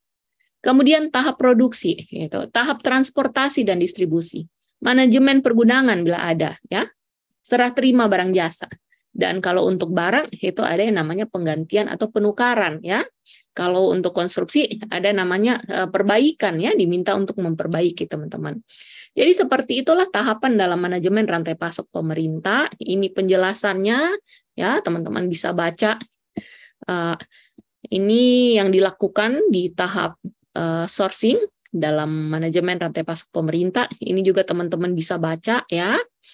Kemudian proses make atau proses produksi juga ini yang dilakukan, itu bisa dibaca. Ini karena lumayan panjang ya, jadi saran saya teman-teman bisa cari di modul dan dikasih sticky note saja teman-teman.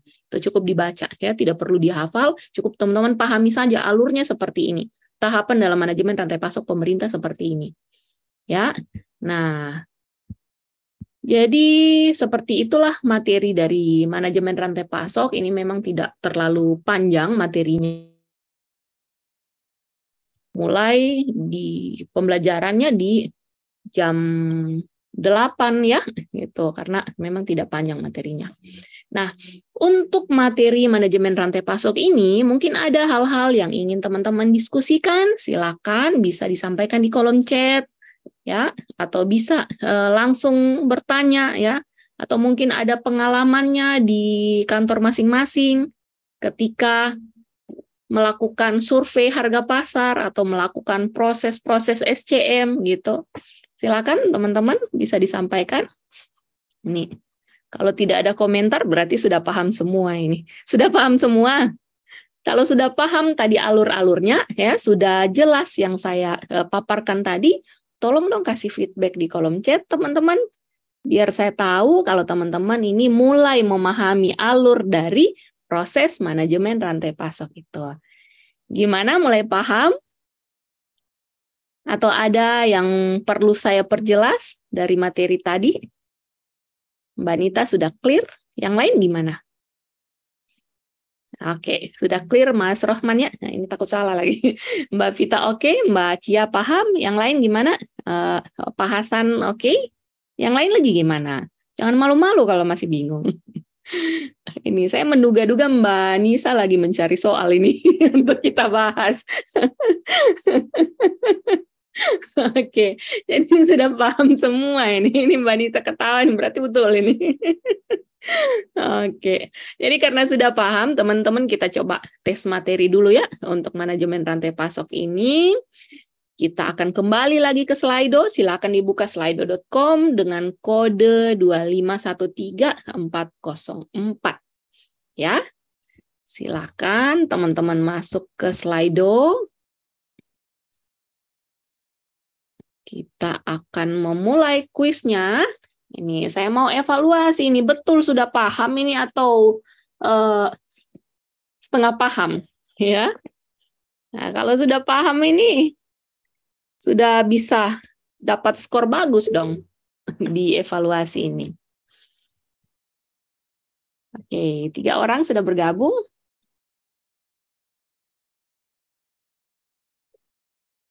Lima orang, yang lain gimana? Silakan bergabung.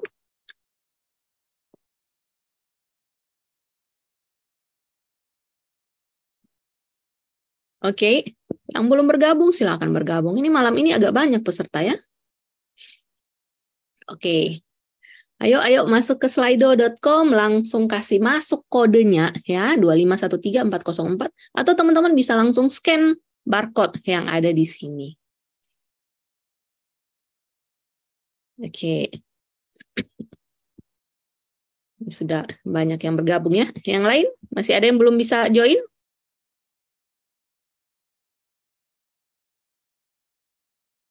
Ini sekitar 5 orang lagi. Kemana orang-orang itu? Apakah tertidur di depan laptop? Oke, join ya. Nah, oke. 30 detik lagi. Silakan join yang belum bergabung di Slido. Langsung masuk ke Slido dan kita akan tes. Jadi bisa langsung scan barcode yang ada atau masukkan kode yang ada di sini. Oke, kita mulai kuisnya. Teman-teman konsentrasi. Ingat ya, baca cepat, pikir cepat, jawab cepat. Monggo, langsung dikerjakan.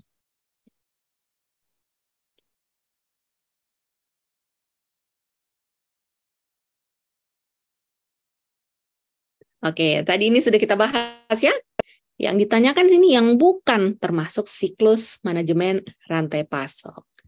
Jadi siklus manajemen rantai pasok tadi ada 4 ya, yang bukan, ini masih ada yang salah. Jadi siklus manajemen atau tahapan manajemen rantai pasok itu ada 4 teman-teman. Ada namanya plan, ada namanya source, ada namanya make, ada namanya deliver. Berarti return itu tidak termasuk dalam siklus manajemen rantai pasok. Nah, ini belum menyebut rantai pasok pemerintah ya, si manajemen rantai pasok. Lanjut lagi, yang kedua.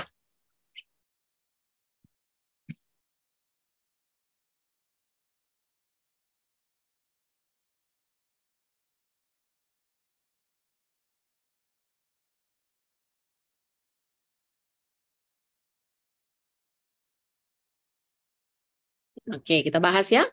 Jadi, contoh kegiatan yang bukan merupakan bagian dari rantai pasok produk laptop. Nah, ingat tadi rantai pasok ya. Rantai pasok itu sejak raw material, teman-teman. Sejak mencari bahan bakunya, gitu. Nah, jadi kita lihat ini satu persatu opsinya. Yang pertama, pengadaan komponen hardware oleh supplier, gitu. Untuk membuat laptop, itu butuh komponen hardware-nya, tentu saja butuh ya. Nah, berarti ini masuk. Yang kedua, perakitan laptop di pabrik. Jadi setelah tadi pengadaan ya, komponennya ini dari laptop itu, tentu saja komponen-komponen itu kan akan dirakit ya, dan dirakit di pabrik. Berarti ini masuk. Pengantaran laptop oleh distributor. Nah, ini kan akan diantarkan ketika kita belanja laptop ke toko, pasti akan diantarkan ke tempat kita. Berarti masuk. Yang keempat, instalasi software setelah pembelian oleh pelanggan. Setelah pelanggan beli, sudah dilakukan serah terima, kemudian si pelanggan ini akan menginstal aplikasi Microsoft Word atau aplikasi apa. Nah, ini apakah masuk dalam manajemen rantai pasok? Tentu saja tidak ya. Nah, jadi jawabannya adalah yang terakhir. Oke, lanjut lagi. Ini silakan. Jadi sudah kita bahas ya.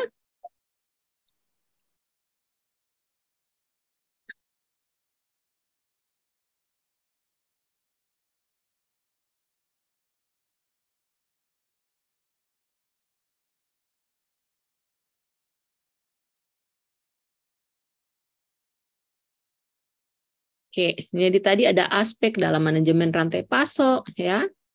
Di sini teman-teman temukan kata kuncinya. Kata kunci pada soal ini apa? Coba kita baca soalnya. Perusahaan laptop melakukan survei terhadap konsumen mereka. Ternyata diperoleh data bahwa laptop yang diproduksi cepat panas dan lambat ya untuk aplikasi desain. Dilakukan evaluasi dan perbaikan terhadap komponen laptop untuk tingkatan kualitas. Nah, ini sudah menyebut kata kunci di sini. Masih ingat tadi teman-teman, kalau berbicara tentang kualitas, berarti dia masuk aspek yang mana? Nah, ini banyak yang betul ya. Masih ada yang keliru. Sepertinya yang keliru ini yang baru bergabung ini. Semoga tidak ya. Kalau yang ikut pembahasan tadi itu pasti masih ingat apa yang saya jelaskan. Oke, lanjut lagi untuk soal berikutnya. Proses yang dilaksanakan sebelum siklus source. Masih ingat tadi siklus dalam manajemen rantai pasok? Ada 4 ya teman-teman. Source ada di yang kedua, berarti yang pertama tadi apa? Coba kita lihat jawabannya. Oke, 100% betul. Lanjut lagi. Penyedia obat pada e-katalog. Melakukan pengiriman. Nah, ini kan jelas kata kuncinya kan? Oh, belum ini. Melakukan pengiriman dengan menggunakan transportasi darat yang membutuhkan waktu lama. Nah, ini lama ini pengirimannya. Nah, kata kuncinya di situ ya. Sehingga beberapa produk akhirnya kadaluarsa.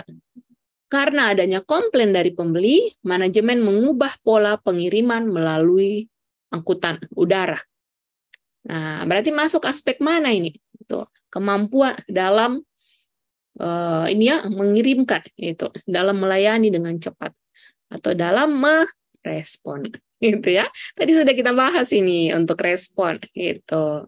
Nanti yang masih salah ini nonton kembali rekaman ya. Lanjut lagi. Di Kabupaten X terjadi gempa bumi mengakibatkan kerusakan infrastruktur yang cukup besar. Pemerintah Kabupaten X melakukan perbaikan infrastruktur yang mengalami kerusakan. Nah, ini kan sudah jelas kan, gempa bumi. Gitu. Kegiatan PBJ yang dilakukan pemerintah kabupaten tersebut termasuk kegiatan yang mana? Jadi kata kuncinya tadi gempa bumi. Gempa bumi ini apakah rutin setiap tahun ada? Tidak kan? Berarti tidak masuk dalam pengadaan barang jasa pemerintah rutin. Itu. Apakah gempa bumi ini itu merupakan kegiatan proyek? Misalnya kita bangun suatu proyek itu ya, berdasarkan perencanaan terlebih dahulu? Tentu saja tidak kan? Gempa bumi ini keadaan yang tiba-tiba, bencana alam yang tidak bisa kita prediksi. Sehingga dia masuk ke dalam kategori PBJP tanggap darurat. Oke, 100% betul. Lanjut lagi. Nah, ini tadi. Dinas Komunikasi Kabupaten X akan mengadakan perangkat elektronik berupa laptop untuk server LPSE. Nah, maka kegiatan ini termasuk rantai supply yang mana? Jadi cari tahu dulu teman-teman. Untuk soal ini, ada berapa stakeholder di situ? Ya. Jadi ada Dinas Kominfo ya, dan akan mengadakan perangkat elektronik berupa laptop gitu. Nah, ini kan jelas sekali kan, rantai pasok yang mana dia? Nah, ini jawabannya pendek. Oke, jadi laptop ada Dinas Kominfo. Dinas Kominfo membeli laptop kemana? Ke toko, ya. Berarti hanya ada 2 stakeholders itu.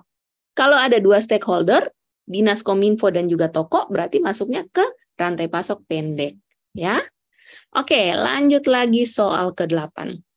Pokmil melakukan proses tender ya sebesar 5 miliar untuk konstruksi.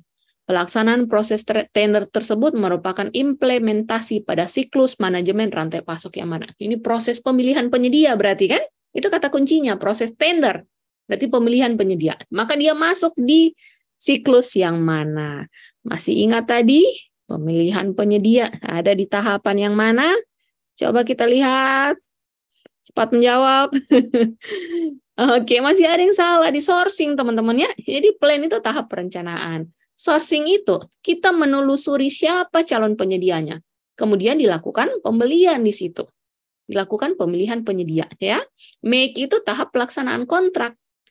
Ya, dan deliver itu adalah tahap serah terima. Oke, kita lanjut lagi. Oh, bentar. Itu kenapa make ini? Nah, ini salah ini, teman-teman.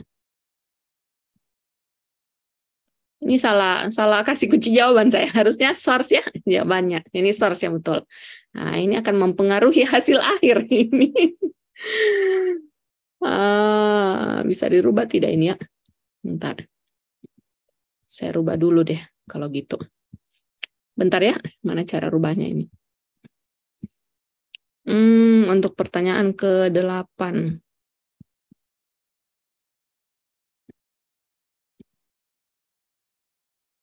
Untuk pertanyaan ke-8, nah ini salah kunci jawaban. Jawabannya adalah source. Oke. Kita lanjut lagi. Ini ya. Nah, ini. Bisa terubah ternyata. Lanjut lagi teman-teman. Untuk soal ke-9. Rantai suplai panjang dalam SCM adalah kegiatan dimulai dari supplier ya, dilanjutkan dengan produksi di internal organisasi sampai dengan di mana ini. Nah, ini kayak tidak nyambung ini soalnya. Rantai suplai panjang dalam manajemen rantai pasok adalah kegiatan yang dimulai dari pengadaan dari penyedia, dilanjutkan dengan operasi internal sampai dengan proses yang mana. Nah, yang mana ini kira-kira teman-teman? Apakah rantai suplai panjang itu, rantai suplai panjang kan terdiri atas 3 kan? 3 organisasi gitu, 3 stakeholder. Nah, jadi stakeholder apa saja? Stakeholder yang pertama itu adalah suppliernya. Contohnya tadi obat kan? Obat itu suppliernya siapa? Kita beli ke misalnya Kimia Farma gitu. Kemudian dilanjutkan dengan produksi di internal ya. Nah, produksi di internal ini bisa ketika kita transaksi kemudian kita simpan di gudang, itu masuk dalam stakeholder rantai pasok ini. Sampai dengan di mana? Ini saya kira jelas jawabannya, coba kita lihat. Semoga betul dalam menjawab. Mantap, ini ternyata 100%. Sudah bagus pemahamannya ya. Lanjut lagi. Dinas Kesehatan Provinsi X menyusun Renstra tentang penanganan pencegahan stunting. Kegiatan ini termasuk penerapan manajemen rantai pasok pada tingkatan manajerial yang mana. Jadi menyusun rencana strategis tentang penanganan pencegahan pada anak. Rencana strategis itu berkaitan dengan pengambilan keputusan ya. Nah, sehingga jawabannya adalah level strategis, teman-teman. Oke, jadi bukan pimpinan, tidak ada tadi level manajerial pimpinan ya, hanya ada strategis, taktis, dan juga operasional. Oke, lanjut lagi soal ke-11. Pemerintah Jepang memberikan pinjaman. Nah, ini tadi sudah saya sebutkan kan, untuk membantu pemerintah Indonesia mewujudkan konektivitas antar wilayah. Mewujud pembangunan berupa jalan tol dengan pembangunan terowongan di beberapa titik. Kegiatan ini termasuk rantai supply yang mana, teman-teman? Tadi sudah kita bahas, semoga masih ingat. Silakan dijawab, kita lihat jawabannya. Dan masih ada yang keliru. Jadi kalau dana hibah, ya, dana pinjaman luar negeri, itu masuknya ke rantai kompleks, teman-teman. Ya, rantai supply kompleks. Karena ini panjang prosesnya, ya. Stakeholder-nya banyak sekali.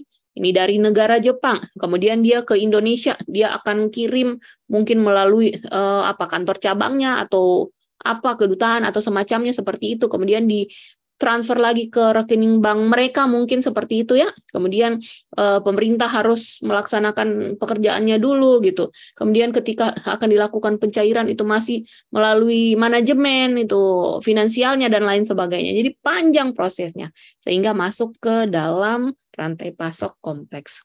Lanjut nomor 12 yang merupakan penerapan manajemen rantai pasok pada siklus plan dalam aktivitas PBJP. Kalau plan ini yang mana kira-kira? Ini kita harus bedah satu-satu ya. Yang pertama, Pokmil melakukan evaluasi penawaran. Kalau proses pemilihan penyedia itu masuk di apa? Teman-teman masih ingat? Yang opsi A ini. Pokja pemilihan melakukan evaluasi penawaran. Evaluasi penawaran itu masuk di tahapan yang mana dalam manajemen rantai pasok? Bisa dituliskan di kolom chat untuk yang A. Apakah masuk ke plan atau masuk yang lain? Masuk ke mana kira-kira? Bisa ditulis di komen? Oh, sepertinya ini ya. Lagi buka dari HP ini agak sulit menulis di komen. Masuk di source. Oke, masuk di source ya, betul. Yang kedua, PPK melakukan pengendalian kontrak. Kalau pengendalian kontrak itu masuk di mana ini yang siklus SCM? Plan, source, make, deliver. Yang mana kira-kira? Di make. Oke, mantap. Lanjut lagi yang ketiga, PPK dan penyedia melakukan serah terima hasil pekerjaan. Serah terima itu masuk di mana itu? Plan, source, make, deliver. Yang mana kira-kira? Serah terima. Masuk di deliver. Oke, mantap. Berarti yang masuk ke dalam plan adalah opsi yang terakhir, teman-teman. Ya, memilih cara pengadaan itu merupakan tahap perencanaan. Kita lihat siapa yang menjawab salah. Ternyata benar semua. Lanjut lagi soal ke-13. Data penyedia untuk pekerjaan konstruksi pada Dinas PU Provinsi X telah tersusun beserta hasil penilaian kinerja. Data ini bermanfaat untuk proses pemilihan selanjutnya. Kegiatan ini termasuk penerapan SCM pada tingkatan manajerial level mana kira-kira? Jadi lihat kata kuncinya teman-teman. Kata kuncinya ini apa? Data penyedia ya telah tersusun berdasarkan hasil penilaian kinerja. Data ini bermanfaat untuk proses pemilihan. Nah, jadi jangan terkecoh di proses pemilihan teman-teman. Tapi fokus ke proses penyusunan data itu, ya. Yang melakukan proses penyusunan data itu siapa kira-kira? Ada di level mana maksudnya ya? Nah, jadi ingat tadi teman-teman. Itu tadi level strategis itu kan untuk jangka panjang ya. Kemudian level taktis itu jangka menengah. Dan untuk level operasional itu jangka pendek. Jadi kalau data tadi ini ya, data penyedia yang akan digunakan gitu supaya si pokja pemilihan atau pejabat pengadaan ya ketika dia mencari ini penjual laptop itu di mana ya kira-kira. Nah, dia akan melihat data ini. Oh, ini ternyata ada toko A, toko B, toko C. Di antara 3 toko ini mereka akan melakukan survei harga ke sana. Mereka cek dari 3 toko ini untuk laptop dengan spek ini mana harga yang paling murah. Apakah data tadi itu hanya akan digunakan untuk jangka pendek, hanya untuk pengadaan itu saja, atau dapat digunakan untuk jangka seterusnya, yaitu jangka menengah, ya? Nah, ada gambaran kan? Di mana tadi ini? Jadi jawabannya adalah level praktis. Oke, mantap. Sudah betul ya? Jadi jangan terkecoh dengan pemilihan penyedia. Oke, lanjut lagi. Pokja pemilihan melaksanakan proses pemilihan paket pembangunan jembatan nilai 40 miliar. Kegiatan ini termasuk penerapan manajemen rantai pasok pada level yang mana? Lihat kata kuncinya apa? Ini ada di ranah mana, teman-teman? Yang mana kira-kira? Jangka pendek, jangka panjang, jangka menengah?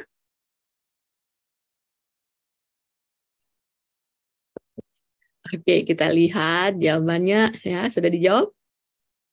Nah, ini masih ragu-ragu ini aja mundur. Jadi ada di level operasional. Kenapa ada di level operasional?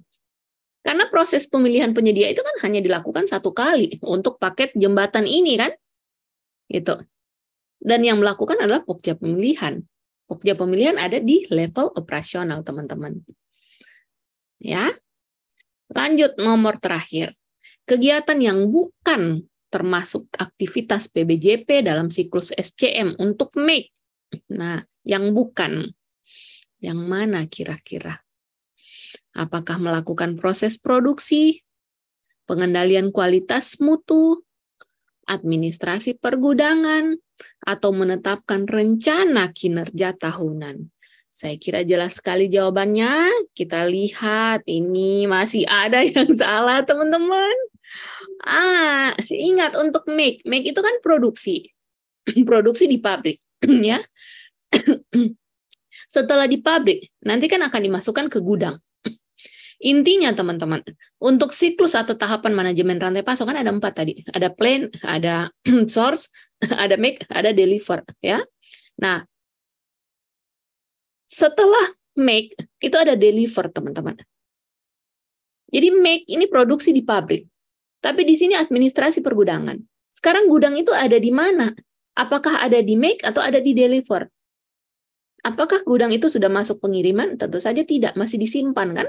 Berarti dia masuk di antara make dan juga deliver. Maka dia belum masuk ke dalam deliver gitu ya. Masuknya ke dalam make gitu. Jadi administrasi pergudangan. Jadi selama dia masih memproduksi produk itu, dia sudah administrasikan ini yang setelah diproduksi langsung dikasih masuk ke gudang. Itu langsung disimpan. Belum dilakukan serah terima. Kalau deliver kan serah terima kan? Itu. Jadi masih masuk ke dalam proses make. Nah, jadi seperti itu teman-teman. Sedangkan menetapkan rencana kinerja tahunan ini masuk ke dalam tahap plan. Sekarang kita lihat mana hasilnya. Dan hari ini kita berubah lagi posisi. Mantap sekali. Ini menjawab betul semua ya. Luar biasa teman-teman. Selamat buat teman-teman yang telah masuk ke dalam 5 besar ini. Saya kira sudah bagus-bagus ya hasilnya.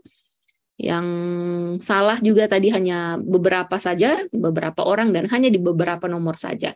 Jadi dari hasil evaluasi saya, ini nampaknya teman-teman sudah clear di materi SCM ini teman-teman. Nanti besok kita akan latihan tryout ya supaya teman-teman bisa kita ukur sejauh mana kemampuannya dalam menjawab soal ujian. Saran saya teman-teman sebelum kita tryout besok, teman-teman bisa menonton rekaman ya, rekaman tryout di YouTube saya. Itu linknya sudah saya share di grup privat 7 ya. Bisa teman-teman scrolling ke atas atau teman-teman cari di tautan grup, nanti cari untuk tryout. Itu ada 4 tryout di situ teman-teman. Jadi bisa latihan mengerjakan dan besok pagi insya Allah akan saya share linknya ya. Untuk teman-teman di kelas privat 8 itu belum akan saya share linknya ya. Jadi teman-teman yang masih di privat 7 ya untuk batch 12 akan saya share link tryout besok supaya bisa teman-teman kerjakan sebelum nantinya akan kita bahas ya. Baik teman-teman, untuk materi kita ya 6 kompetensi ini sudah kita pelajari tuntas hari ini. Jika ada dari teman-teman semua yang belum memahami salah satu materi kompetensi atau belum clear ya, belum menguasainya, silakan teman-teman sampaikan di grup masing-masing ya. supaya kita bisa berdiskusi di situ, teman-teman. Jadi supaya teman-teman bisa lulus ya nanti kan teman-teman harus menguasai 6 kompetensi ini, karena yang akan diujikan bukan hanya satu, bukan hanya materi pengantar, bukan hanya materi perencanaan, bukan hanya materi SCM, tapi semua ke-6 materi kompetensi ini akan diujikan. Sehingga teman-teman itu tidak punya hak untuk memilih mana materi yang disukai, hanya pelajari itu gitu.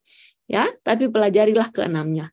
Sehingga dari 6 materi kompetensi itu, jika ada yang teman-teman belum kuasai, teman-teman belum mampu menjelaskan alur proses dari materi kompetensi itu, jangan malu-malu untuk sampaikan di grup kita, teman-teman, ya. Supaya teman-teman akan saya coaching lagi, ya, akan saya jelaskan dan kita akan diskusi nanti di kelas Zoom. Sekian dari saya untuk malam ini. Terima kasih, teman-teman. Sampai ketemu di hari besok. Wassalamualaikum warahmatullahi wabarakatuh dan selamat malam.